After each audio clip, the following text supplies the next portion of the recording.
Welcome back to the Producer Podcast. I'm your host, Micah Versman, and today we are joined by Timothy Schutz as we dive into the recent promotional film, The Ultimate Story, that he produced for Evergreen Media Productions. Without further ado, let's get started.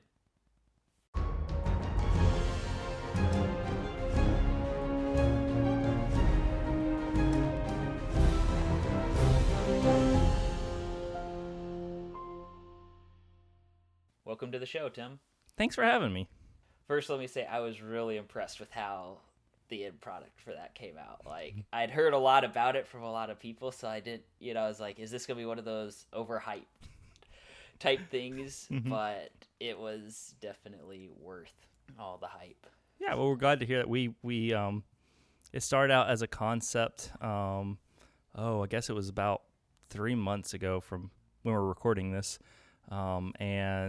Or maybe it was 4 months that we originally thought about doing a promotional video for the Christmas time frame, and the Lord just brought so many different pieces together that we knew we wanted to do something big, but then it ended up being what it was, and it was like, wow, okay, that's bigger than we expected, but hey, we're cool with that.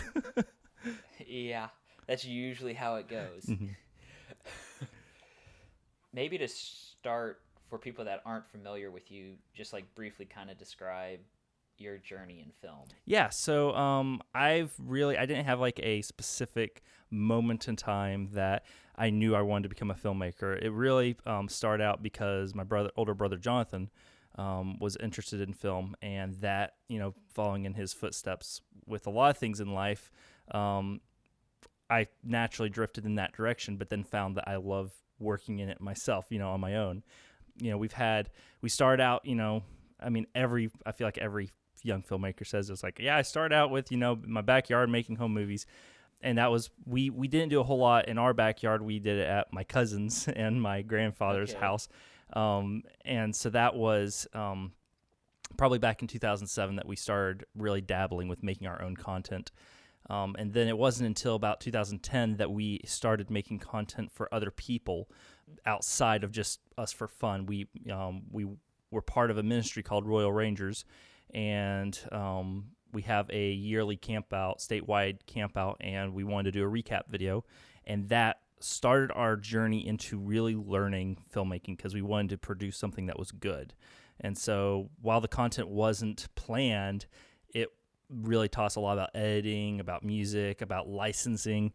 I mean, a lot of the stuff that most people don't even think about when it comes to filmmaking, and all the different aspects. And so that really grew our love for it. And it wasn't until more recently that we've started working on feature films and different crew positions with those, and then working on our own projects, like The Ultimate Story, or like we did last year. We did our sermon series for our church, the Rescue sermon series, and we did a promo for that. And that was probably the big starting point of Evergreen doing a lot of promotional work, I would say. Okay. We had done some, but that was sort of the catalyst. So Nice. Now, at least on the sets I've worked with you with, you've never been like in this producer role. So how did you end up as like the lead producer on this project? So it really boils down to the fact of what I do for my part-time job. And my part-time job is working with my church, Trinity Community Church here in Knoxville, as the media director. And we, usually my duties involve creating the slides for the music, on Sunday mornings, the lyric slides, and doing social media posting for the church. But a small aspect of that is doing the promotional films that we do for our sermon series, trying to get not advertise Trinity Community Church as, oh, we're so great, but just trying to engage the culture in a new way that is harder for people to do because they don't have the expertise in filmmaking and the network and resources that we've been able to build up. And so because of that role of working actually for the church and having the filmmaking side, I've naturally slid into that producing position, figuring out budgeting with the church and figuring out who we can pull from the church in terms of cast, because we always try to include someone from the church so that way because honestly, I mean, the level of promotional content that we've been able to produce in the couple promos that we've done, it's been of a level that is not expected from our church members.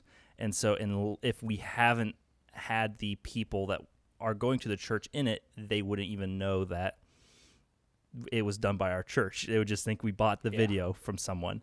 And so, which is a great compliment, really, but having that touchstone of someone that's local and someone that people know has really helped us. And so that is how I've sort of become that producer role of just being the person that is in the in-between of the church and the filmmaking side of things. So, okay. So then when you guys decided that you were going to do this promo, did like the church have any ideas of kind of like what direction they wanted it to go, or did they leave the creative side up to you and the director more? Yeah, so that's a really good question, actually. So we have our church staff likes being involved with it to some degree, but honestly, they recognize that we have a lot more of a sense of the creative side of things, and they may have more of the logistics side, and so they leave a lot of the creative stuff to us. So what happens is they present to us the sermon series that they're doing for the church, and sort of the subject matter, what is the focus, who it's really for, and sort of just give us that broad outline of what they're trying to cover. And then we take that information and then try to create a promo that fits the tone of what the sermon series is, and try to really give it a feel that may be a little bit outside the normal box, but still is in the spirit of the sermon series. So both of our Christmas series promos, even though they're for Christmas, don't really have anything Christmas specific. It could be a sermon series throughout the year. So that's sort of the outside the box nature of them. Is we want to be within the spirit of the sermon series versus the normalcy or the niche or cliche setting for a lot of promos that the church would normally do. So if that makes sense. Yeah, no, that makes sense. Once you had the concept locked and approved by the church, how involved were they in the project from that point on? Yeah, with this project, we had the basically complete control over it. We ran the voiceover script, the visual script, because the voiceover is quite different than the visual, what's happening on screen. We ran both of those by our lead pastor for approval, and he gave us okay on, made a couple tweaks. One of the things that we were concerned about was honestly the on-screen violence of it in the church setting. Yeah. While it wasn't graphic and we didn't want to be causing a problem for a church audience, we still didn't want to go against what the church's vision and presence was going to be. And so that was something that we really talked about with them, of how we could do that in a way that would line up with the church's vision. And that's where we landed, is something that still conveyed what we wanted to convey, but also wasn't going against anything. So for the vast majority, it was hands-off. And that's the way it's been for most of the projects, has been handing off to us just the creative side, so long as we keep them in the loop and they understand the direction and the content that's being presented. So, okay. What was like the overall timeline for the project? Because promo projects obviously happen on a lot quicker time frame than your feature film will. Yeah, so we started, honestly, we started talking about the idea of the project probably 5 months ago, strictly from the standpoint of the timing of when we need to do a promotional. We didn't have any details on the sermon series or anything, but we knew a large portion of the project, I should probably mention, the reason why the project happened the way it did was because of myself getting married in October, and we took advantage of the fact that I have a lot of filmmaking friends that were attending the wedding, and we took advantage of the fact that, hey, they're already traveling in for this event. Why don't we use them and we don't have to worry about travel costs because they're already here, and make use of them, and make it something that would be a benefit to them, something fun for them to do, and save a little bit of money all around. And so that was the start of it, like 5 months ago, of like, okay, this is something we want to shoot for. It wasn't until about 3 to 4 months ago, that we actually sat down with our church and discussed the sermon series itself. And then Jonathan, my brother, William Willer, and Grace Rankin all started working on the script, trying to figure out what looked good, and then Grace would come in and make it look good. Basically, make it make sense to someone that wasn't the creatives just figuring it out. And so that was probably, we did that for about a month, and we started then contacting people once we had that rough idea figured out. So that was about 2 months, I want to say, before the project and the wedding. And we continued working on the script and all the details basically until the shoot. But we had the vast majority of it locked in probably, I'd say, 2 to 3 weeks ahead of all the details of the script and the visuals for a lot of it. We ended up changing, obviously, on the day of shoot, a lot of the shots that we had in the shot list. Because just of sake of time.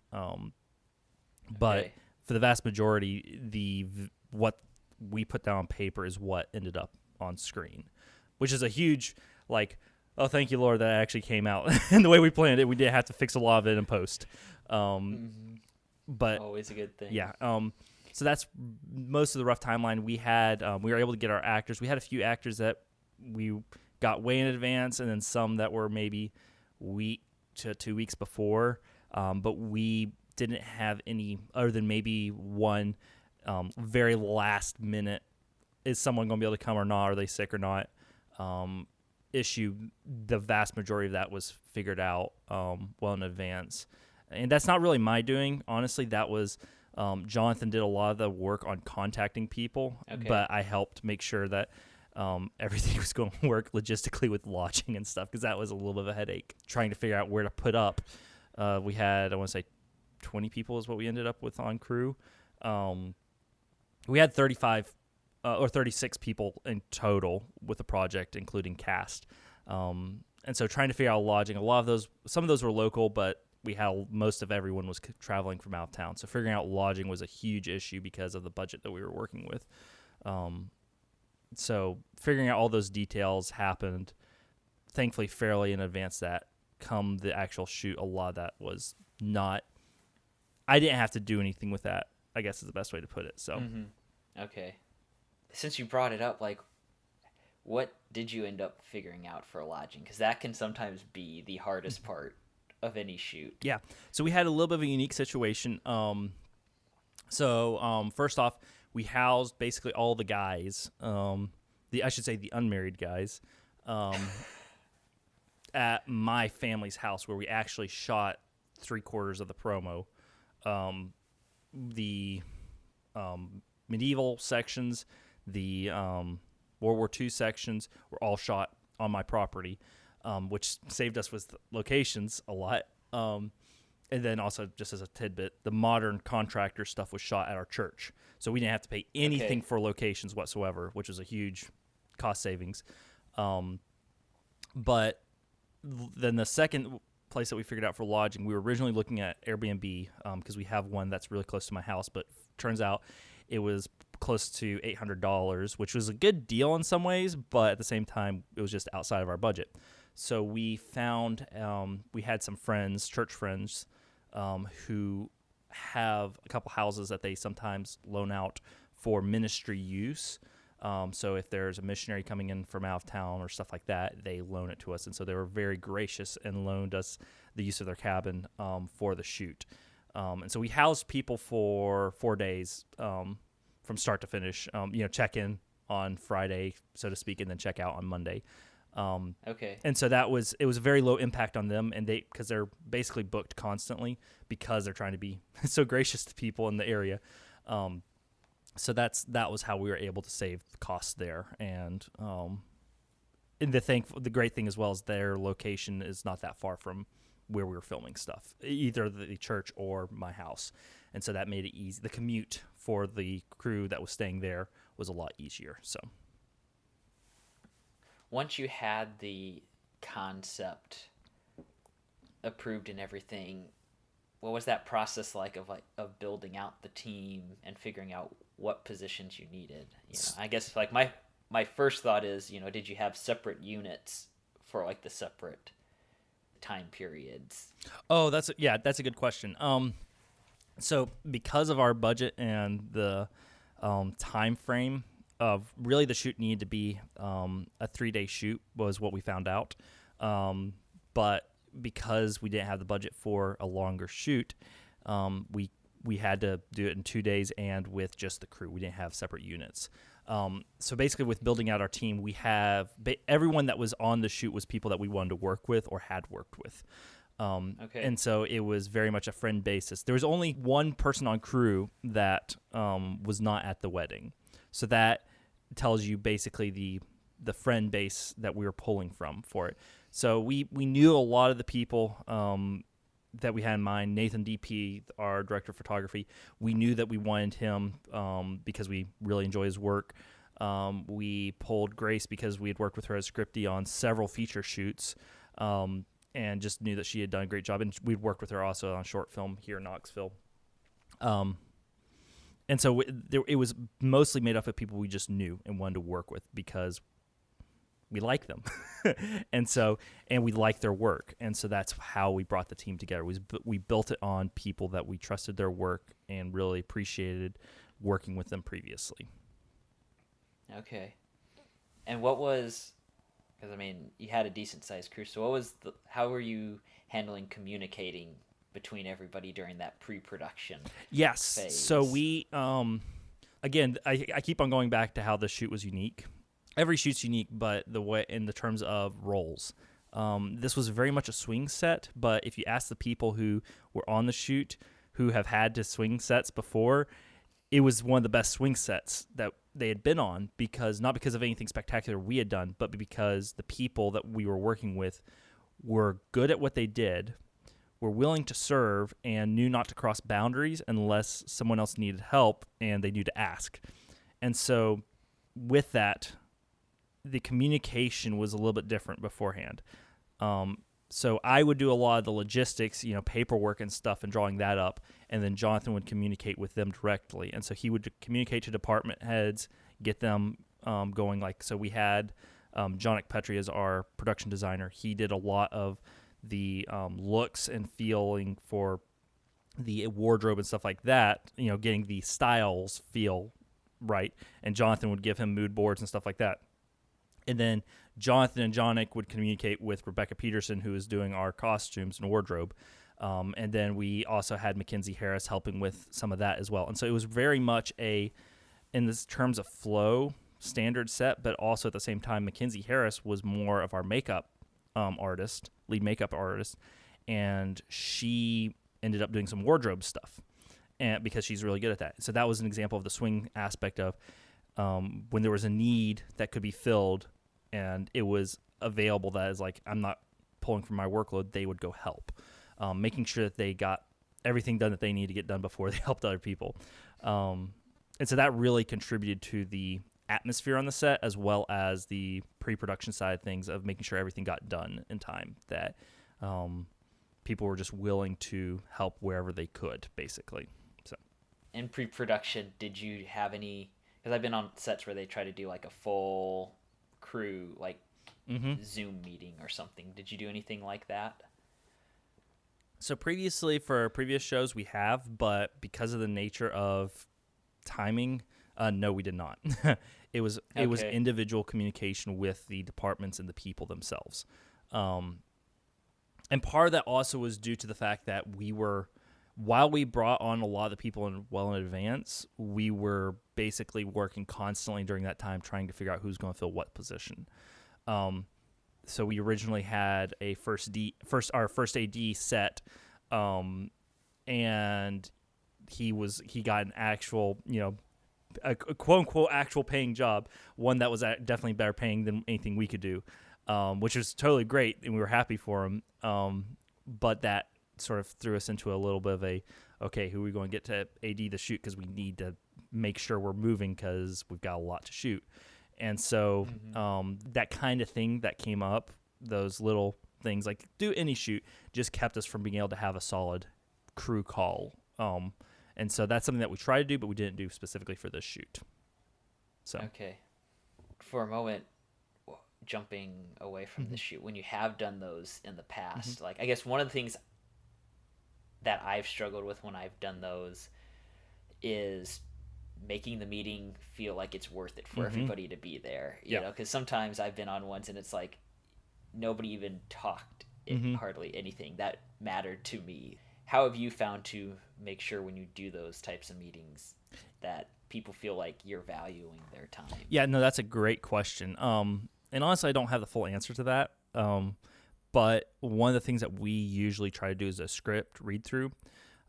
We found that on several of the feature films that we've worked on, that has been immensely helpful for figuring out, especially on the low budget features that we've worked on. It's when you don't have all the pre-production time that you realistically need, it helps you find those last minute things that are missing or you don't realize you didn't think about.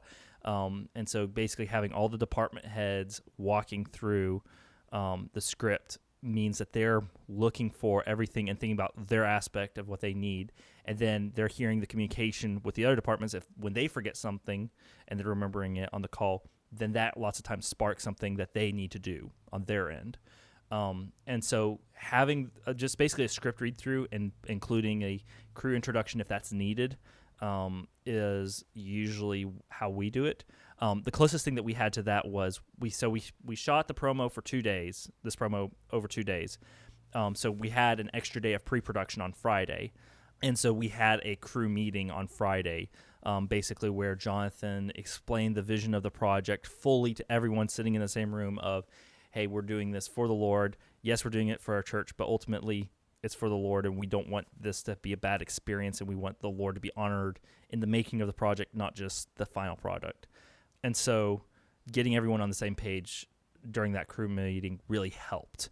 Okay, now I like that. I'm gonna try that idea on my next project for sure. So this project, if people have seen it, it has a lot of stunts and there's fights and everything in there. So was there any type of like training or rehearsal that talent was doing ahead of time for this? I mean, what do you mean by ahead of time? Do you mean the day before? So I will say this. So Elijah Perry was our armorer for the medieval sections. And so he worked with a friend of his, Michael Walker, to try to work through some of the choreographing of the medieval fight. And then Nathan Andrew Height, who was our bad guy, medieval guy, had some stage training and just general fight training. He'd done some on Countercalm. He'd done some stunt work with that. And so the things that we were asking of him weren't crazy off the wall out of their frame of reference. NATO was very comfortable with what we were throwing at him, even though he hadn't had as much on-screen practice per se, but they both handled it wonderfully without any problems, and we're very happy with how that came out. And then for the contractor side of things, which we didn't have any major stunts, but one of the big aspects that helped us with that was our lead contractor was a gentleman from our church who when we were casting people, we were just looking for people who looked like contractors, not specifically going for expertise or anything. And it turns out he was in the military. We knew that, but it turns out as well that he had done contract work, and the stuff that we were actually having him do in the promotional film for a couple months, at least a couple months. I think it may have been a full year at least, after he had gotten out of the military. And so basically all we had to do was, okay, cool, so you're entering into this situation. What would you do? Okay, yeah, we stack up like this. Okay, cool, guys, do that. And so it worked out beautifully because we had that expertise built in. But that was entirely a God thing that he brought us him. And we felt confident in what we were going to be able to shoot, but that just took it to the next level that we had that expertise.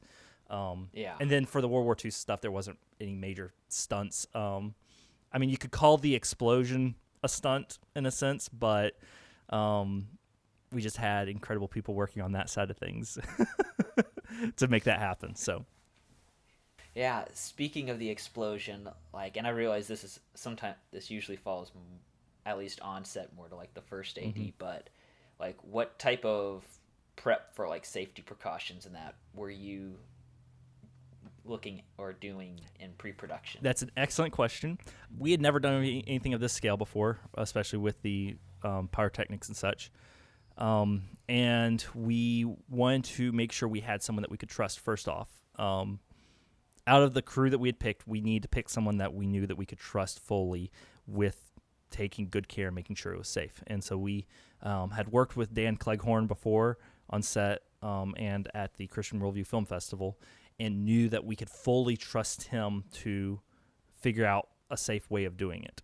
And so we contacted Dan, and he built the detonator box. He built the rig for actually holding the gasoline and black powder for setting off the charge, and figured out, okay, use car light bulbs to safely set it off.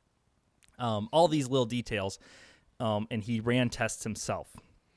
And we knew that we could trust him because he was going to run those tests and make sure that it would be something that he felt safe doing. And so that was the aspect. And then we built a debris cannon, which was basically a compressed air dump valve that had for the dust elements for that explosion, and then for the war that was during the World War II section, and then during the contractors for the door breach. We had that as well, pointed just at the door. And so my brother Jonathan built that and tested that rigorously, trying to make sure it was safe. And so basically that's how we approached it. Was if I feel safe doing it, being right next to it, and and these people understand the risk and what's going into it, then that's how we approached it, and trying to do it from we've tried doing the research of how to do it best in a safe way, making sure people were placed properly.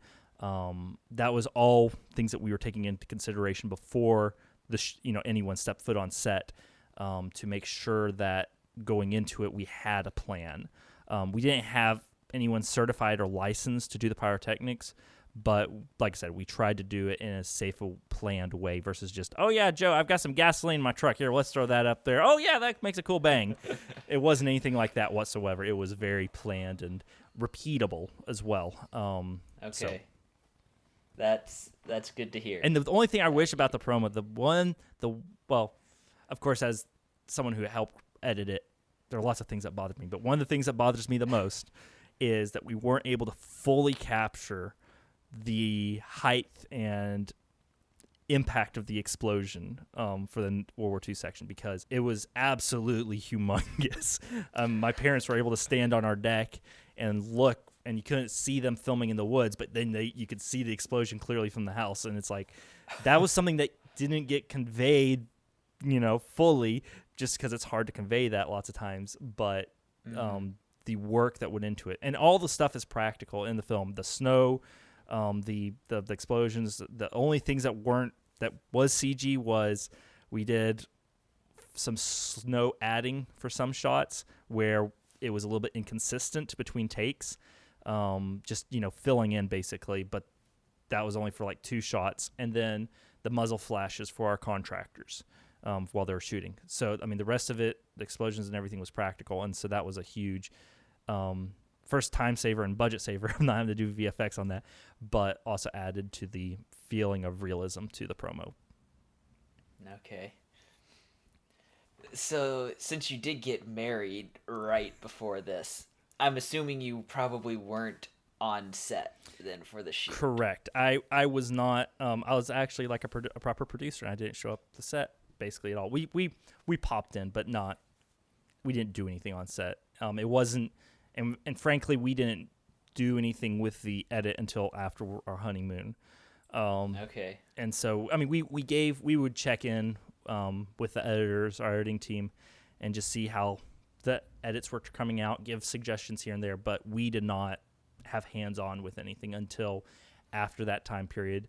And then we went full blast with color, finishing the edit, doing the title graphics, and everything else that was wrapped up with that last week of finishing production on it, doing noise removal. I mean, things like that. So Was that hard at all? Like, since you've been working on this project so much, like being in this position where you can't help fix anything that goes wrong? Totally. And a lot of that's due to my wife's personality of wanting to just help wherever we can, and being on set of, that's always our involvement level has been on set. And so having that position of being offset was very challenging, but also a blessing that I knew that things were taken care of because of the planning that we had done. We stressed about the plan. And I mean, planning a film shoot's a lot like planning a wedding. You stress about the planning, you stress about all the little details beforehand so that on the day of, you know that there's a plan in place that it's all taken care of. And as a producer, that was the huge help for me. And so we visited set just because we wanted to see people, not because we felt the need to help and do, we just wanted to see people and, see how things were going. But it was a huge blessing not to have to worry about, okay, do they have enough manpower? Do we have everything covered? It was entirely taken care of. And it was like, hey, whatever at this point. So then, if you were to do this again in the future, besides maybe not doing it right after your wedding, is there anything else you would do differently? Yeah, that's an excellent question.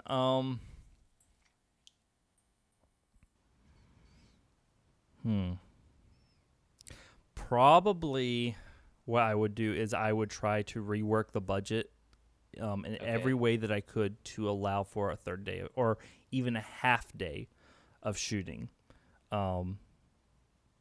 Extra, I should say. And that would bleed into our pre-production day at all. We needed the full pre-pro day just, because part of the thing was like we were supplying a lot of the gear, and then our DP was bringing in the camera, and so we were piecemealing kits together. And so just the camera team alone had to have that full day just to figure out stuff, and how to make the rig work basically for the shoot. And so that pre-pro day, we needed that. But adding a half day onto Monday would have allowed for more flexibility for our crew leaving.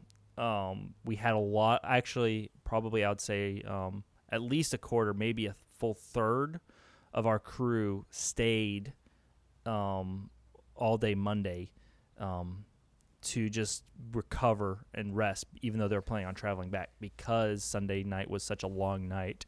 Our AD team was fantastic. They kept us to 12-hour days, but because of the nature of being on a film set with people that you like, everyone stayed up late. And so just having that extra flexibility would have been nice on that side of things with travel, that people would have been able to travel more rested when they planned on it. Let's put it that way as well.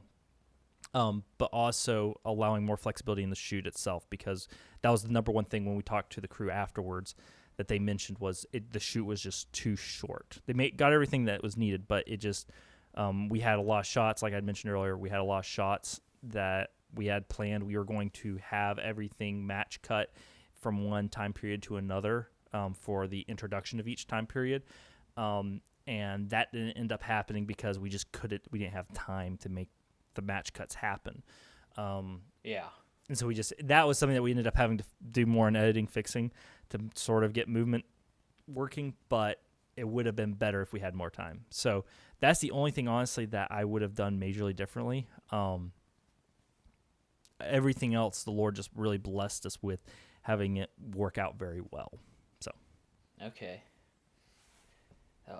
An interesting thing that I had seen you post this on Facebook after the project came out, but like you were offering, if there were other churches, that had wanted to use it, you could send it to them in a way where they could change out so that it had like their church title on that. Mhm. Was that something that was like always in the plans Um, for this project? I would say it was in the back of my brain for a long time.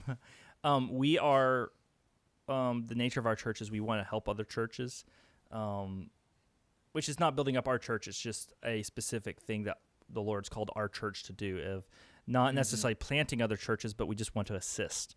And so because we have the resources, we wanted to make it available to other churches. And we'd already had someone on our crew who works for their church talking to us about using it for their church possibly.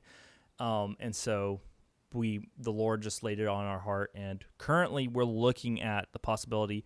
We've got some missionaries in Poland. We're looking connected with our church, and so we're looking at the possibility of maybe trying to see if they can get some voiceover done in Polish, because not just because they're connected to our church, that's a large portion of it, but because of the nature of the World War II section, having Polish resistance fighters in it specifically, it will hopefully be a touch point for their country a little bit more. Yeah.